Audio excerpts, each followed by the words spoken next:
uni ko'rib wow deyordida. Har bitta tasavvur qiling wow deganida, har bitta wow deganida mani pog'onam o'sib boryapti-da.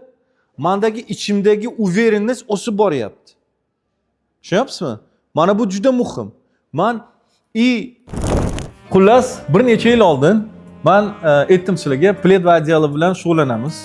Biznesimiz bor nimada Xitoyda va meni sherigim Lorenzo Auricio degan odamni kontaktini berdi. Aytdiki, Italiyaga borib, o'sha odamni topib, o'sha odam bilan uchrashuv qilib, uchrashuvda men uni maqsadim nima edi? Tekstil, Italiyadagi tekstil bozorini egallash o'sha odam orqali. U Rishalada aynan mana shu masalada tekstil bozorida opinion leader. U nima desa, o'sha ves nimalar shu mendan sotib olishadi. Xo'p, nima bor? Menda faqat uni to'liq ism, familiyasi bor, telefoni bor, emaili bor. Adresi ham bor, конечно-da. U bilan aloqa qilmaganman hali. Uyda nima qildim? Menda 10 kun bor, Londondaman. 10 kun bor, Milanga borib, u bilan uchrashishim kerak. Nima bo'lyapti?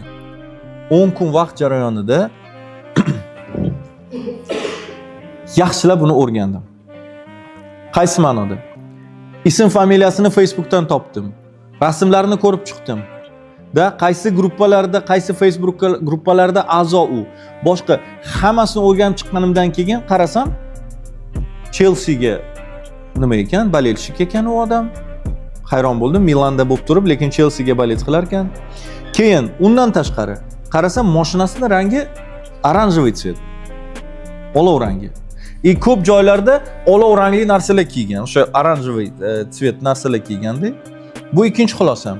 Bu uchinchi xulosam, qarasam ikkita o'g'li bor ekan va xotini bor ekan. Xo'p, ana endi dedim, давай начнем процесс. Bitta yashik sotib oldim. Derivanniy yashik sotib oldim, korobka. Va oranjovoy barxitli material zakaz qildim. U keldi uyga onlayn. Steplerni olib, erinmasdan o'shani tars urib chiqdim, chiroyli qilib, akkuratni, juda ham chiroyli. Lorenzo degan nomni uyimizda yonida anu nikeldan yasaydigan nima bor edi. Ismini nikelda yozdirdim. Tak? Va internetdan Chelsea'ni paradniy kiyimini, oilaviy setini, komplektini sotib oldim. Вообще. Maqsad o'shani pakarit qilish, tasavvur qiling, butun Italiya bozori kichkina bozor emas. U opinion leader. Endi qarang, boksni ochyapman, boks tayyor, oranjovoy tsveta. Uni Lorenzo degan ism nikel tayyor bo'ldi. Uni oldim, yopishtirdim.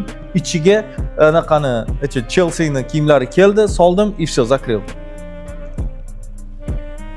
Просто afsuski uni rasmi yo'q. Bu internetdan olib qo'yilgan rasm bu. Ahamiyat bermaysizlar. Men hech o'ylamagan edim, bitta bugun men o'sha necha yildan keyin uni kim bilandir bo'lishaman deb. Endi qarang, kirib kelyapman, Milanda ofisga kirib kelyapman. O'sha odamni shundoq ko'ryapman, assalomu alaykum. Hello, Mr. Lorenzo deb kirib kelyapman-da, yordamchim orqadan boksni ko'tarib kelyapti.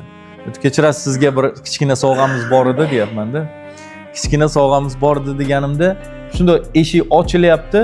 Men o'sha uni ko'zini lavit qilib o'tiribman. Qani nimalar bo'ladi hozir? Da, конечно. Tak. Shunda eshik ochildi. Men bunaqa korobka o'zi ham men bunaqa. Men bundoq ko'tarib kelyapti. Tasavvur qiling, oranjovoy tsvet barxitda, bogatый material, juda ham. O'zimni havasim keldi qilgan ishimga. Shunda olib kiryapti, ko'zi shunda tushdi-da. Wow, dedi-da. O'sha menda bitta tik bor-da, bitta galочка bor. Olib keldi, korobkani shundoq menga berdi, nima? Bundoq qayirdim-da, korobkani bu yoq tarafdan taq qo'ydim oldiga, stol ustiga.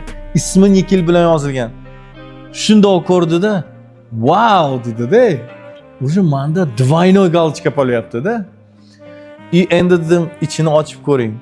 Shundoq boks ochganda ichida qarasa, ves komplekt Chelsea'nikini uni ko'rib wow deyordida. Har bitta tasavvur qiling, wow deganida, meni pog'onam o'sib boryapti-da. Mendagi ichimdagi uverenness o'sib boryapti. Tushunyapsizmi? Mana bu juda muhim. Uni qilgan xulosasini qarang. Men uni покорять qila oldimmi o'sha joyda? Da?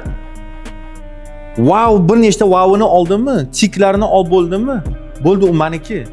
Men o'sha muzokara jarayonida dominant pozitsiyasidaman o'zi. Men hech narsa qilganim yo'q.